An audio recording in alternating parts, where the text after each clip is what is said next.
Chapter 3. Cole stared sullenly into the fire, then let his gaze wander. He had wanted revenge, but felt little joy from this act. Overhead, eagles drifted on the air currents. In the bay, a mother seal played with her spotted pups as a golden sun peeked through the gray overcast and glinted off the waves. "This place sucks," Cole mumbled as the breeze drifted sparks upward like wandering stars. He stared back into the crackling red-hot flames and his anger burned. Cole rocked back and forth on his feet. Nobody cared about him. Nobody understood him. Nobody knew what it was like living with parents who wished he wasn't alive. It angered Cole when people pretended they did.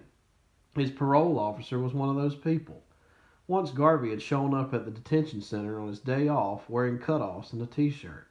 He carried a brown paper grocery bag. Without saying hello, he set the bag on the small concrete table in Cole's cell and sat himself down on the edge of the bed. "So," he said, "tell me exactly what it is you don't like about your life."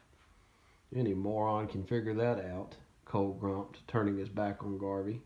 In the summer's stifling heat, the room seemed airless and threatening. "Okay, explain it to this moron," Garvey said. "I'm pretty dense, you know.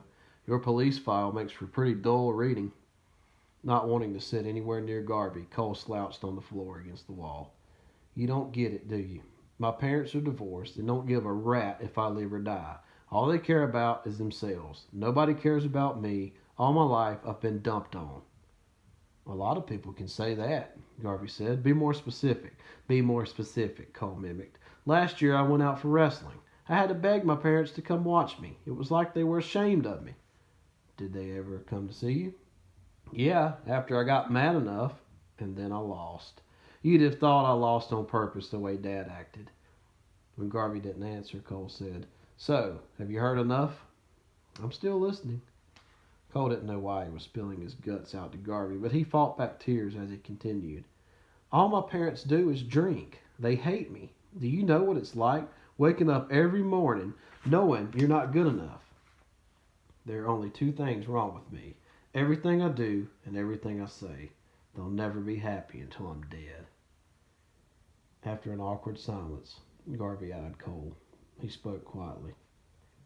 "There's still one more thing, isn't there?" Cole hesitated. "It's none of your business." "I know how you're feeling," Garvey said. Cole leaped to his feet and glared at Garvey. "You don't know how I'm feeling," he shouted. "You don't know what it's like being hit over and over until you're so numb you don't feel anything." Garvey nodded slowly. "I do know what that's like. Is it your dad who hit you?" Cole turned to face the wall. "He drinks until he turns into a monster. Mom just gets drunk and pretends nothing has happened. It's like a bad dream I can't wake up from." Garvey stood up and reached into the brown paper bag he had brought with him. One by one, he pulled out groceries and set them on the small cement table. "What are you doing?" Cole asked. Garvey ignored the question as he laid out salt, flour, eggs, baking soda, a bottle of water, sugar, butter, and molasses.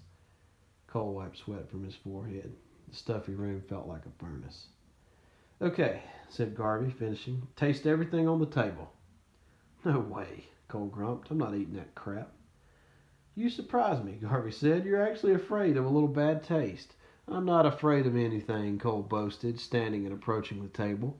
One by one, he sampled each item, tasting first the flour, sugar, and baking soda. He purposely took big mouthfuls to prove nothing bothered him. Casually, he drank some thick molasses.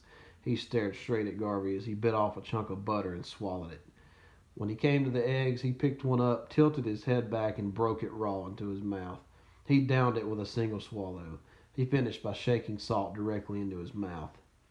"So," Garvey asked, "how did everything taste?" "Gross." Cole took a long swig of water from the bottle. "What did you expect?" Garvey reached back into the bag. "I want you to taste one more thing." He unwrapped a small baked cake with creamy frosting and broke off a large piece. "Here," he said, "eat this if you dare." Cole wolfed down the moist piece of cake, eyeing Garvey the whole time. "So what does all this prove?" Garvey shrugged. "Did you like the cake?" "It was okay. I baked it this morning using the same ingredients you tasted on the table." "Yeah, so?" Cole said. "What ingredients should I have left out?" None, Cole said. That's a dumb question. But you said the ingredients tasted gross. Cole let his irritation show. Not mixed together, stupid. Garvey stood and walked wearily to the door. His shoulders sagged forward as if tired from a long hike. Leaving the cake and all the ingredients on the table, he let himself out the steel door without saying goodbye. Cole walked sullenly around the room. Cursing, he swept his arm across the table and sent the bacon ingredients flying. Eggs smashed, wrappings broke open, plastic containers ricocheted off the wall. In seconds, the small room looked bombed. Cole kicked at the butter, flour, sugar, and baking soda. Sticky molasses and egg whites coated his shoes as he picked up the cake and flung it hard at the steel door. "The cake sucks," he shouted, "and so does my life." Inch by inch, the billowing flames devoured the supplies in the shelter. Cole chuckled, then laughed out loud. As the searing flames surged and rolled higher along the sides of the shelter, his laughter grew hysterical. By the time the flames engulfed the wooden hut and licked up into the open air, Cole had lost all control. His wild laughter mocked the world and everyone he had ever known. It mocked the loneliness. It mocked every bully that had ever picked on him. He laughed at every time he had ever been teased, every time he'd been arrested, every time his parents had argued. He laughed at all the times he'd been beaten by his drunken father or been ignored by his drunken mother. These were the ingredients in his cake, and they sucked. Cole didn't care anymore. His life was beyond caring. With Cole's laughter, hot tears escaped his reddened and angry eyes and flooded his cheeks. This banishment was the ultimate hurt. Worse than his father's fist and belt. Worse than his mother's never caring. This was the hurt of being alone and unwanted. The flames of the burning shelter rumbled like a freight train and sucked at the air. Thick smoke poured from the doorway and boiled upward from the blaze. Still, Cole kept laughing like a madman. Not until the flames began to subside did his manic laughter fade. Only then did he feel his attention stray from the fire. The first thing he saw was the towel, the brightly colored blanket given to him by Garvey. It rested unharmed in the grass nearby. Shielding his face from the burning heat, Cole snatched up the towel and with one swift motion flung it toward the fire.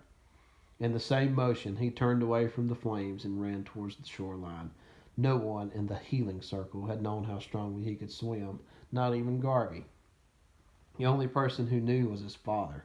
He was the one who had forced Cole to go out for the swim team because that is what he himself had done in high school. But no matter how well Cole swam, his father criticized him.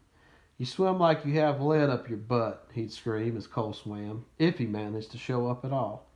Cole studied the bay as he removed his shoes and pulled off his clothes. He stood in his underwear and stared out across the waters. The boat had brought him in west from Drake. Now, with the afternoon sun setting behind him, he fixed his eyes on the first island to the east. He could swim island to island, stopping at each to warm up, eat, and sleep. Sooner or later, there would be a passing boat to take him back to the mainland. Nobody would ever find him, and no one would ever again tell him what to do. Cole waded into the light surf. His breath caught when the waves reached his chest. The icy, transparent water was colder than he had expected, but he plunged forward and began stroking. He knew he could not survive forever in the frigid water. Every minute counted now, and he needed to swim hard. Rhythmically, he reached out, each stroke taking him farther away from his island prison. As Cole swam, he thought about Garvey and the stupid cake demonstration, and he thought about his application for Circle Justice. It had been a full 3 weeks after he had submitted the application before Garvey had casually said, "Well, champ, you've been accepted for Circle Justice. Now what are you going to do with this chance?" "It's about time. I hope the committee knows what they're getting into," Garvey said. "This was your idea," Cole shot back. Garvey nodded. "So, are you going to disappoint them?" "Don't worry about me," Cole said. "How soon can I get out of this stink hole?" "First, the keepers will prepare for the hearing circle, where everybody gets together to look for solutions." "Who exactly will be there?" "Anybody who wants to help." "Who would want to help me?" "Might be your parents, the lawyers, the judge, myself, community members, maybe even your classmates at school. Anybody can be a part of the circle if they want to help find a solution." "My parents, that's a joke," Cole scoffed. "They don't care if I'm dead or alive." When Garvey didn't answer, Cole asked, "Will Peter be there?" Garvey shrugged. "It's up to him. He may not be ready to forgive you." "I don't care if he forgives me." Garvey rubbed the back of his neck, then glanced up towards the ceiling. How come everything is always about you? This forgiveness isn't for you. Until Peter forgives you, he won't heal. Maybe if he forgives me, everyone will forget about what I did and I can get out of this pit faster. Garvey stood to leave. Forgiving isn't forgetting, chump.